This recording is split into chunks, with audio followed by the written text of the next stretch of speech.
Good evening, good evening, good evening. Welcome to another conversation on Safe Space. Remember, Safe Space is a conversational panel that is intended to be free of judgment, free of harassment, and free of emotional harm. We ask that you keep an open mind and be receptive to different perspectives. As you know, this month, Safe Space Conversations has been dedicated to diabetes awareness. November is Diabetes Awareness Month. And as you all may know, my son Alejandro is a type 1 diabetic, and he was diagnosed as a juvenile. Actually, he was a part of the juvenile diabetes community. And he was diagnosed in his sophomore year of high school.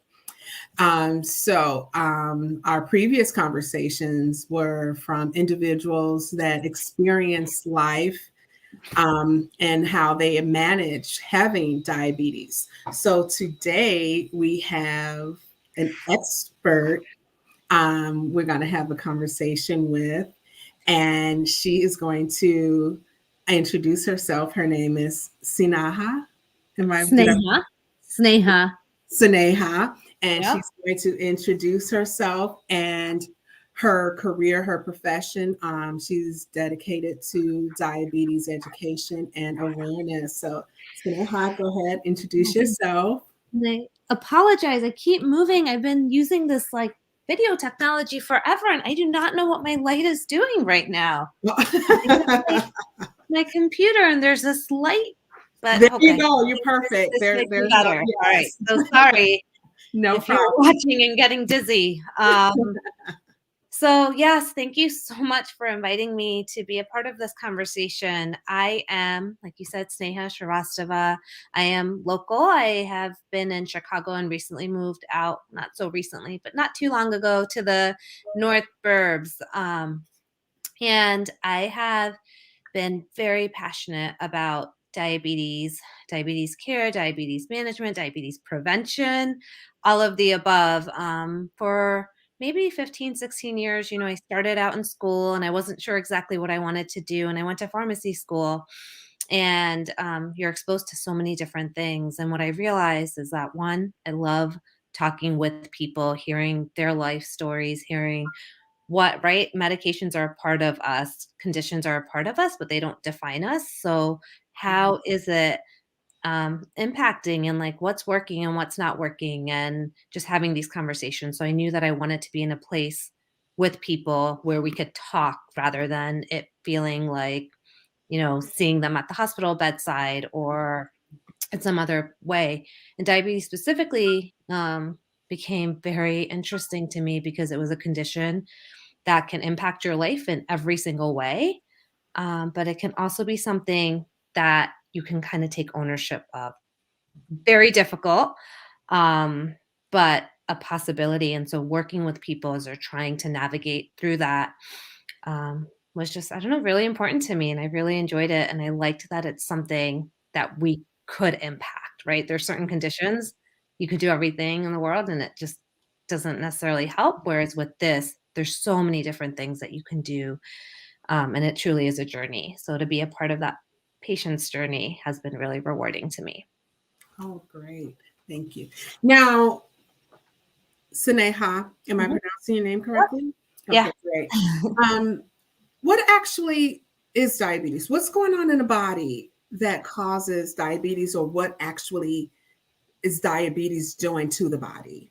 Okay, great. So we all need some sugar in our blood to survive, right? To live, we need some glucose in our blood. When you have diabetes, and it depends on the type of diabetes that you have, what's happening is that there's too much glucose or sugar in your blood, and your pancreas, which makes the insulin, isn't able to, either it's not making enough or it's making some, but your body's not being sensitive or recognizing its role. And so basically insulin's role is, if you think of a lock and a key, the insulin unlocks the cell so the glucose can leave the blood and go into the cells for energy. But when there's not enough insulin, or those receptors are like, I think you got the wrong key, then the glucose hangs out in the blood. And so that's what diabetes is that when you have sugar in your blood that's higher than what the normal level should be. Okay. Now, with that, when there's sugar in the blood, abnormal levels, there are different types of diabetes. What exactly are those different types, and can you explain the differences between them? So we have type 1 diabetes, which means that your pancreas, for some reason, just stopped making that insulin. The beta cells that make those insulin just stop working. There's a lot of things that may have gone wrong, but it's just no longer producing insulin. And so with type 1, you need insulin is a lifesaver. We need it. Our body needs it. And so we get it from the medication form. It used to be called juvenile diabetes, but that name has been gone. It used to be called insulin dependent diabetes, but that name is gone as well, because insulin is something that you might need regardless of what type of diabetes you have. And so, it was misleading for people. And so we really call type 1 diabetes type 1. We do see patterns that it does tend to happen in people that are younger, but sometimes people that are older are also susceptible to having type 1 diabetes. And then in type 2 diabetes, that's more of the progressive type of diabetes. And so over time, it's not a condition that happens overnight. And so over time, our body just becomes less resistant to that insulin. And maybe our body also stops producing. Our body really wants to work for us, right? And so if the blood glucose levels are higher than they're supposed to be, our pancreas will wake up and say, okay, here's more insulin, here's more insulin. But at some point, it's not able to do that for us anymore. And so with type 2 diabetes, this progressive kind of progression to no longer your body being able to keep those blood sugar levels where they need to be. And then we have gestational diabetes as well, which happens during pregnancy.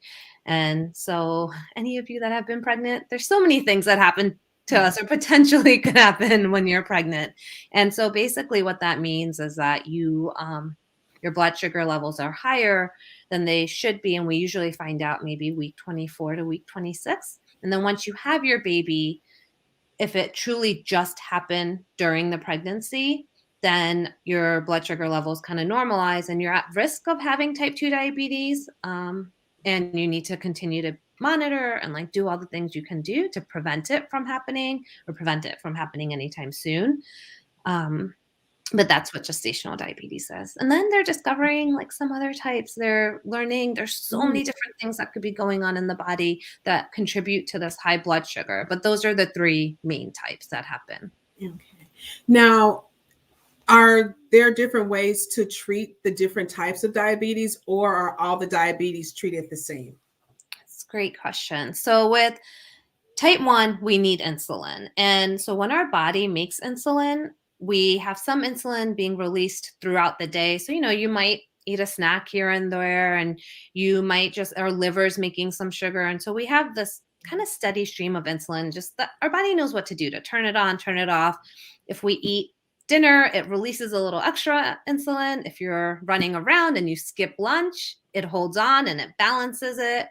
But when you have type 1 diabetes, your body's not able to do that. So usually you're on two different kinds of insulin. You're on something like a basal insulin that releases slowly throughout the day in your body. It works all day. And then you're on a rapid acting insulin. So basically what that means is that you take it right before you eat, and then it works pretty quickly, and then it stops working. But when you have type 2, you do have a lot more other choices. So right now, they think there's about 11 different things that are going in your body that contribute to that high blood sugar. And it's pretty amazing because even when I started school, there was 8 different pathways that were kind of discovered, and now they're saying 11. And the reason that this matters is because the more we learn about what's causing it, the more things we can do to then treat it. And so there's so many different types of medications out there. And so somebody with type 2 diabetes might be on 3 or 4 different kinds before they even need to get to insulin that target all these different things that are causing the high blood sugar. But then with type 2, sometimes you need to be on insulin. And what I tell people is that it's not a failure. We're actually lucky that we have something that can, keep our blood sugars where they need to be. But usually with type 2, we don't start with insulin. Okay. Type 2, there are different medications in the form of pills Mm-hmm. that you're taking. Okay. Yep. Now, how are those? Oh, I'm sorry. Go ahead, doctor. No, go ahead. I was just going to say in the form of pills, and there's actually some injectable options that are not insulin Really? that Okay. can help as well. Oh, okay. Now, how are those two types different from gestational diabetes? So gestational diabetes is only happening during pregnancy, and then we need to think about the medications we can take in terms of when you're pregnant. And so not all the medications that you can take with type 2 are necessarily approved or safe in somebody that's pregnant. So a lot of times, people that are pregnant, if we do need to get the blood sugar levels to safe levels for both the mom and the baby, oftentimes they may need to take an insulin to help with that. Now, with gestational diabetes, who exactly has the diabetes? Is it the baby, or is it the mom, or both during that period? It is the mom. So the baby does not have the diabetes, and they're not at a risk, of being then born. It's at this point we don't see anything that then they're associated with a higher Mhm. risk of having type 1 or type 2 diabetes. It's really the mom that we're more concerned with, Mhm. and it's just really important that we get those levels where they need to be, because we want to make sure there's no complications that can occur during the pregnancy. Okay. And so when the mom is pregnant, when the mom Mhm. contracts gestational Mhm. diabetes, that doesn't necessarily mean that the baby, not to say that the child won't have diabetes, not saying Mhm. that, but it doesn't necessarily mean that the child will automatically have diabetes through delivery. Right. Okay. Exactly. Okay. Yeah. Now I have a couple questions about diabetes. What are some of the symptoms that an individual should look for? Of course, seek a medical Mhm. professional, talk to your primary care, find a doctor. But what are some of the symptoms that a person should look for or be concerned with if Okay. they think they may have diabetes? So with type 2 diabetes, it can be pretty silent. I know it's always with high blood pressure. Maybe some of you have heard that it's considered the silent killer because your blood pressure could be very high and you don't even know about it. Same thing with diabetes. Some people do have symptoms. So some of the symptoms, they are excessive thirst. So you're feeling like you just need water all the time, excessive urination, and excessive hunger. So you Okay. can think like those things could also be because of other reasons, right? And so they're not so specific, Mhm. but if somebody comes to see me and they're saying, lately I've just been noticing this, I would definitely ask them, has anybody ever told you you have high blood sugar? Have you ever been checked for it? Those would be things that, definitely warrant being just being checked, getting lab work done. Okay. Now, with that, once a person, goes to the hospital or feels that, they may have diabetes, um, is it important for them to take a diabetes education class in order to understand how their life is going to change, or how diabetes will now impact their life, their eating, their exercising, and taking all those into consideration? Yeah. My gosh, that is something. Diabetes classes, I think, are so amazing for so many reasons. One, you're in a class with other people that are experiencing similar things. And some people, like when I've taught classes, some people have had diabetes for a very long time, but never maybe received formal education or just need round two or round three of it. Mhm. Um, some people are just learning everything for the first time, but it is so complex. And there's things that, we can do.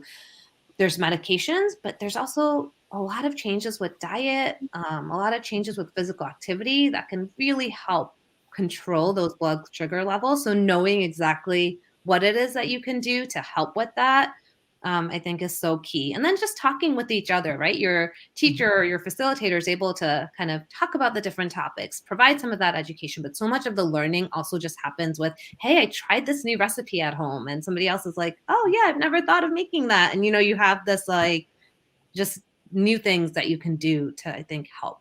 Okay, so it's definitely important to have a community Mhm. behind you when you're going through this journey. I know that when my son was first diagnosed, we had to take a couple of classes with the diabetes nurse. And I learned that, I'm thinking that, okay, it's diabetes. Okay, no more sugar. I'm going to cut out all the sugar. That's not the case. We learned that the different foods and carbohydrates, Mhm. how does that relate to diabetes? Because I had no idea about carbohydrates and the sugars, because I thought carbohydrates was just, oh, carbohydrates, that's bread, that's carbs. Yeah. But somehow it plays a role with the sugar consumption and the caloric in the count of the Mhm. number of sugars that's needed for diet. Can you please explain that? Yeah. So carbohydrates are in so many different foods. And so you have your simple sugars, right? That are sugar. And then you have your more complex carbohydrates. So that's your breads and your pastas and your rice. And all of that also breaks down into sugar. And, it takes a little bit longer, but it still breaks down into sugar. And so when you have like something like what you're saying with your son, when he has type 1 diabetes, anything that he eats, he needs to counteract with the insulin. And so, especially with type 1, meal planning is so important because your dose may differ depending on how sensitive you are to that insulin that you're being given, and then also how much you're eating. So, maybe what you need to take with your breakfast, the amount of insulin may be different than the amount of insulin that you need to take with your lunch. Um, and even in type 2 diabetes, it may not be as nuanced in terms of like your medications. It is still important because with what I was saying with, we eat either whether it's plain sugar or something that breaks down into sugar, the insulin is needed to be able to help you move that blood sugar, the sugar out of your blood into your cells for that energy. And so if you're doing this heavy load of carbs, so like, you might think you're having a healthy meal. And so you have a banana and you have an orange juice and you have oatmeal and you have whole wheat toast, right? So if any one of those things, it's like, fine, whole wheat seems a little bit healthier than white toast. And oatmeal, is oatmeal. Like, of course it's good for us. And apples, it's a fruit. But all of those have carbs in them. And so they're all breaking down. And if you have an orange juice, right, is a simple sugar. And so now if you're having all of this at once, your body's like, what do you want me to do with all this? I don't have enough insulin to help you like move that out. And so really learning what foods have carbohydrates and then balancing them. So it's not that you can't have any of those things or never have any of those things, but I think it's, have you heard of like eat this versus that? So there's better choices some of the time. And then other times is just really understanding like what you're putting into your body. Yeah, and that's very important because now you're counting carbs. Because I didn't understand, like, what does it mean to count carbs? How do you count? What are carbs in food that you're counting them? Right. Like that's calories, and then it's like that's something totally different that Right. we have to learn about. Absolutely. And so when we talk about, working with the dietitians that I work with, I learned so much because almost every chronic condition, like, you're looking at something. If you have high blood pressure, you're really focusing on the sodium. When you have diabetes, you're focusing on the carbohydrates. But then also, you want to have foods with more fiber because that's good for you. And if you're trying to lose some weight, then you're looking at the overall, right? So there's so much. So having a dietitian in your team to talk to, I think, yeah, it just helps so very much.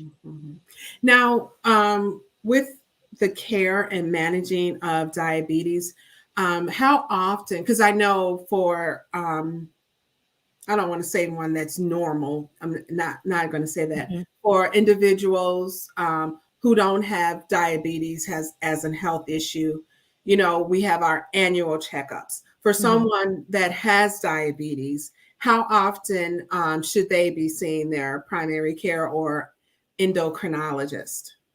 Okay, great. So if somebody has diabetes, there's this level that we look at called the A1C. And A1C is a percentage of sugar that's attached to the red blood cells.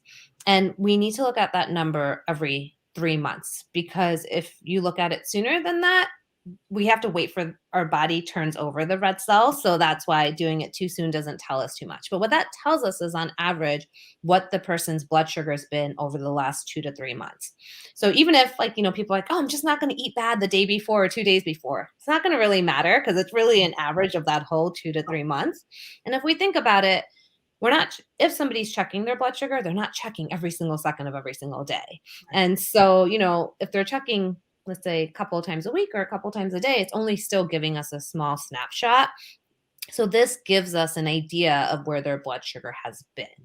And so just to put into perspective, if somebody doesn't have diabetes, they are going to be less than 5.7%. And to be diagnosed with diabetes is 6.5 or more. And then we haven't talked about prediabetes, which I would love to. So maybe if we have time after this, after I answer this question, I would really love to just be able to talk about prediabetes as well. So that 5.7 to 6.4 is prediabetes. And the reason I bring that up is that at a minimum, when you have diabetes, and especially if you haven't quite gotten to your goal, you are at least seeing your doctor every 3 months.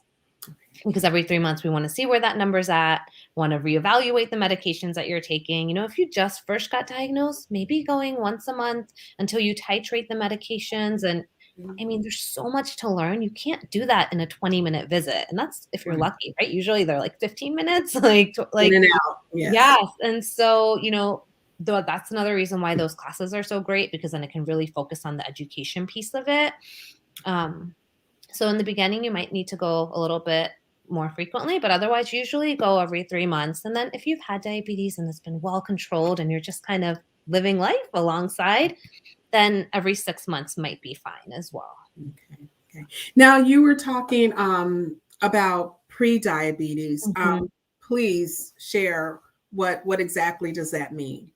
So basically with pre-diabetes, so diabetes type 2, it's progressive. So it's like I was saying, it's not like one day your A1C levels are, 5, and then I don't know, 6 months later they're at like 9%, right? Like it's progressive, and it's over time that, your pancreas just isn't able to make enough insulin and your body's just not sensitive to it. It's resistant to it.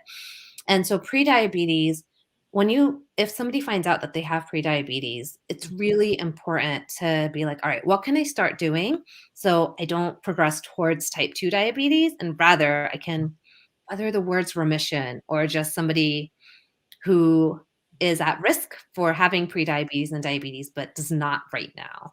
And I don't like to say that it's cured, because it's one of those things that it's not cured if all of a sudden you start getting back into all the same things that, maybe you had prediabetes and so you started eating healthier and you started exercising and so you go into remission. But if then you stop exercising and start eating and then other things happen, then it can go back the other way. So that's why I don't like to use the word cure. But for all intents and purposes, like a lot of times that if you find out you have prediabetes and start making many of these changes, it can go back to levels that are the same as somebody who doesn't have prediabetes. So it is preventative in some cases. Absolutely. But you still need to see your primary care. Yes. Absolutely. And even with diabetes, like if you're somebody, so we can talk about how often you should be getting monitored if you don't have diabetes, to see if you do, to like see how often you should be screened for it. But if some people, if they're not seeing their provider and not getting their labs, you can walk around for like 7-8 years without even knowing that you have it. Your body knows it because there's things happening in your body that are causing damage, but you don't necessarily know it. Wow. And now, how is it that the body doesn't go into diabetic coma with those number of years walking around not knowing that you are managing, right? Unknowingly managing diabetes? So with type 2, it may not be in numbers. So like just to put into perspective, like your blood sugar in the morning should be less than 100. Like if you don't have diabetes. If you have diabetes, your goals are a little bit more flexible just Mhm. because they're taking into account you already have this condition. So you don't have to quite get to the numbers as if you didn't have the condition, but we're trying to get you close to that. Right. So let's say in the morning you wake up, your blood sugar should be less than 100. Okay. But if you're walking around with 150s, 180s, your body may not even know it. But what happens, the reason diabetes is dangerous, and I say this to all my patients, I'm like, I'm not trying to scare you, but you got to know the why. If you don't know the why it's important, then, especially because a lot of this damage isn't happening overnight. So you're like, what are you talking about? I feel completely fine. Like, is the lab right? Like, what's going on? It's because the damage is happening slowly. And so if we think about blood, it pumps from our heart and it goes from our to our head to our toes, right? It's going everywhere. And so if it's carrying along blood that has too much sugar in it, then it's causing damage along the way. So it causes damage to your kidneys, it causes damage to your liver, it causes damage to your heart. People who have uncontrolled diabetes are a higher risk of stroke, higher risk of I'm sure a lot of people have heard like amputations and all that happens And I because wanna I wanna get yeah, into that a little bit, but go okay. ahead. Yes. Yeah, and so the reason that happens is if you imagine first your blood is kind of like syrup, right? And then it gets kind of like honey. And then it gets to like molasses. So like right, the consistent and it's not quite that. If you were to cut yourself, it's not like Mhm. you're gonna see it like that literally, but there is extra glucose hanging out in the blood. And so now it's causing damage wherever it goes. And like, for example, the reason amputations might happen is the blood flow just isn't there. And then somebody gets an infection. So you try to give a medication, but the way medications often work is that it works through your body. And if the medication, right, isn't able to get to that infection or that infection is so bad because bacteria love sugar. They love sugar, right? Right. And so that's kind of how that happens, but it happens in time. It's not something that happens overnight. And so to not even get to that point, you want to make sure you're controlling your sugar levels before then. Oh, wow. Now, I have definitely seen, I have loved ones who have diabetes and their limbs are impacted by diabetes and also their eyesight. Mhm. How does diabetes play a negative role in eyesight loss and the losing of limbs? So similar thing like retinal damage through the blood vessels. And so all of this, and this is what I really want to stress is that it's uncontrolled diabetes. We have seen that if you're able to work to keep your blood sugar at usually that A1C goal is, let's say, less than 7%, Mhm. then we're not seeing all these complications. It's when that's not happening and it's not happening for a longer period of time. So that damage does take a while for it to happen. And so it's just that repeated kind of assault to, right, damage that's continuing to happen and it's not caught early enough. So when you have diabetes, some of the other things, and this is why I empathize so much because it's a lot. It's not just thinking about what you're eating, taking these medications, but it's making sure you see the eye doctor at least once a year because they're doing an exam where they're looking at the back of your eye. So it's not just enough to have a vision test. They need to use their scope to make sure that they're looking, in the back of your eye. So you need to be doing that yearly. You should be looking at your feet every day because if you have nerve pain or nerve damage where you don't feel it, then you might step on something, have an infection, and like I know it's hard to believe, but not even know that that's happening because you Wow. don't have feelings. So looking at your feet every day is important. Seeing a podiatrist if you need to, if you have damage or just nerve pain and seeing like the different specialists you can be at a higher risk of having kidney disease. So then you might need to see a kidney doctor and a heart doctor, right? So depending on, it can be a lot of different things that you have to navigate. Wow. Now, when you're talking about nerve pain, how is that different than just regular pain for a person that has diabetes? So the pain that people with diabetes have is like neuropathy. And so basically their hands may feel like tingly. Their nerves are damaged. So sometimes it's that pain where you just feel this tingly sensation in your feet or in your hands, which, is very uncomfortable and can be painful. Other things that we may not think about with nerve damage is something where you start feeling full sooner because you have nerves everywhere, right, in your body. Mhm, mhm. And so sometimes the stomach nerves are impacted. And so you're not eating very much, but you're feeling full.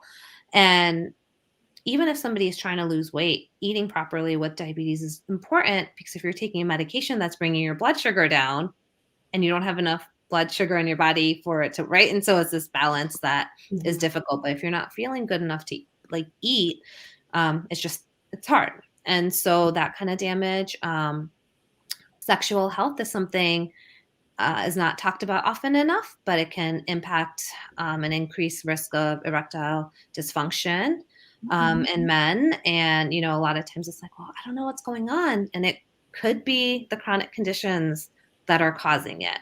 Once again, uncontrolled. If we're able to keep those blood sugar levels within goal ranges, we aren't seeing this damage. Okay.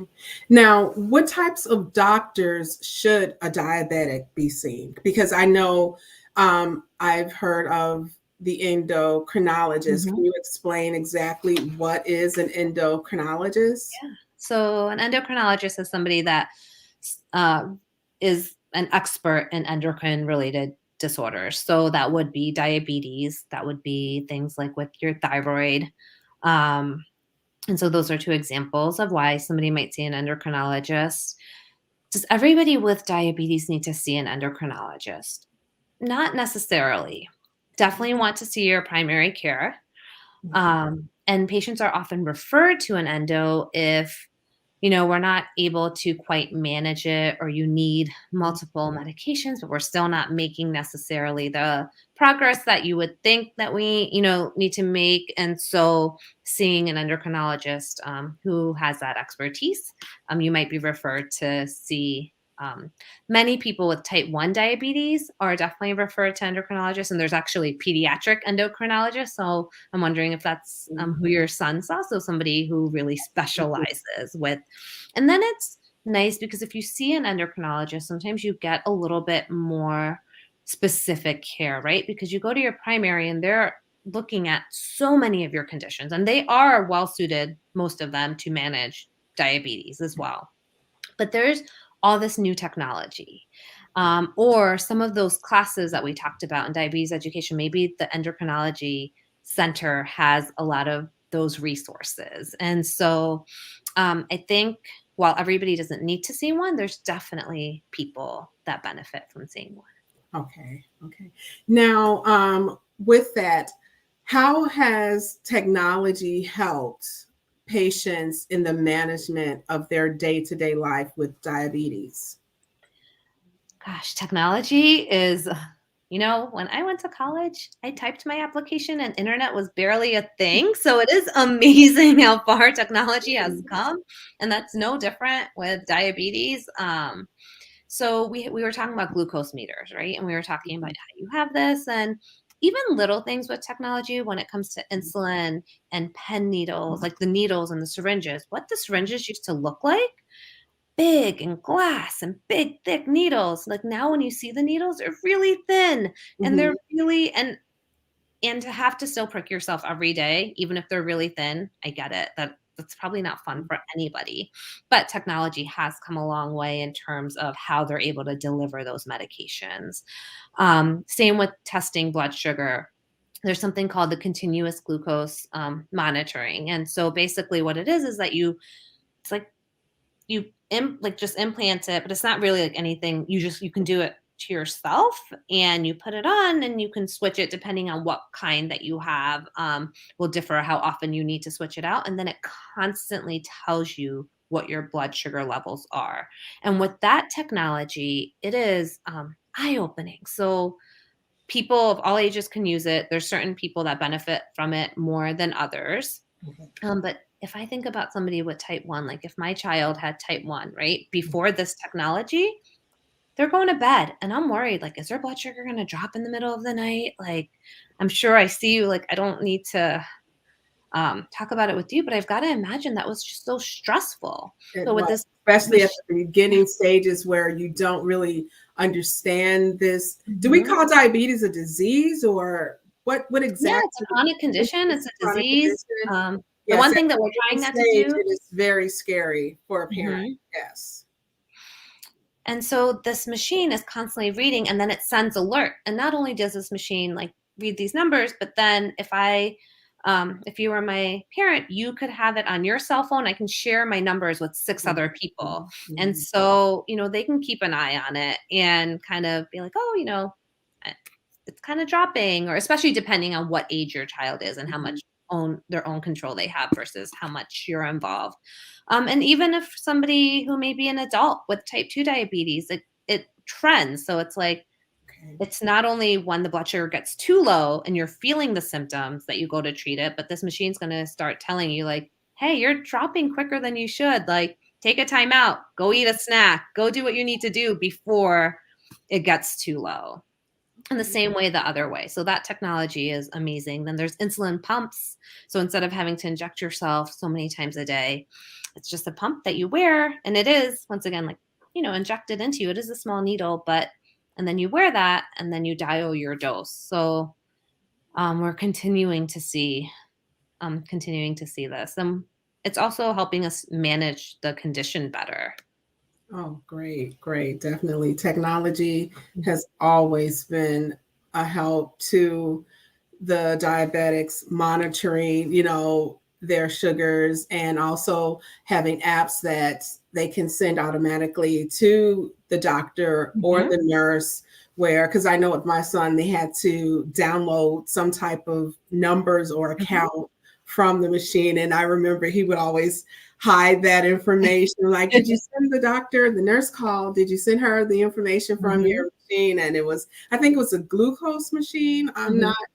I'm not sure. It was so much, but the technology, it was very, Mhm. very helpful with being able to manage day-to-day Mhm. diabetes, because it's a lot. It definitely is a lot.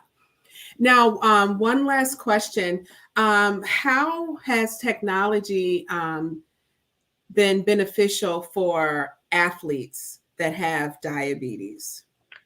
That's So I'm so glad that you said athletes that have diabetes because, I think for a long time, people believe that if you have diabetes, you can't or you shouldn't be an athlete, right? Like, Mhm. I guess when people don't understand something completely, then you're just scared of it. And then it's more difficult to embrace it. Or sometimes school like systems aren't sure what to do, and so then it's like, well, I don't know if you should be playing sports or whatever. So I'm so glad that you asked, because you can be an athlete and have a lot of different medical conditions and be the best athlete there is. And so with technology, it makes it even better, right? Because if you have this continuous glucose meter, then you can see what's happening and it allows you to see what your own trends are. So for some people, when they exercise, let's say they're exercising for 30 minutes, their blood sugar might start dropping really quickly.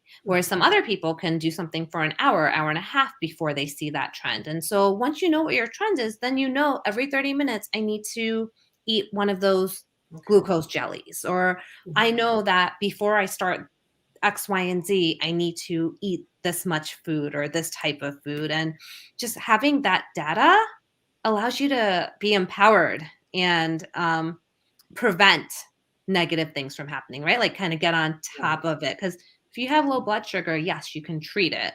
But that cycle, nobody wants to keep going through that cycle. So now you have that data. So now you can prevent both ways, highs and lows. Oh, awesome. Awesome. Well, thank you so much, Sneha. Sneha, yes. Sneha. You have a beautiful name. I'm sorry I'm not pronouncing it correctly. Problem. Thank you so much for providing us with your expertise on diabetes and being a part of a Diabetes Awareness Month and being a part of the conversation on Safe Space. I want to thank you, and I'm sure my viewers also thank you, because I was able to see that we did have some numbers while you were talking about diabetes. I want to thank all my viewers for tuning in and also being a part of the conversations that we've been having this month about diabetes awareness. Next week, SafeSpace will not be streaming because next Thursday is Thanksgiving. But I do want to remind my audience, please take a moment and shine your light in the dark and have a good evening and be safe. Goodbye. Thank you so very much.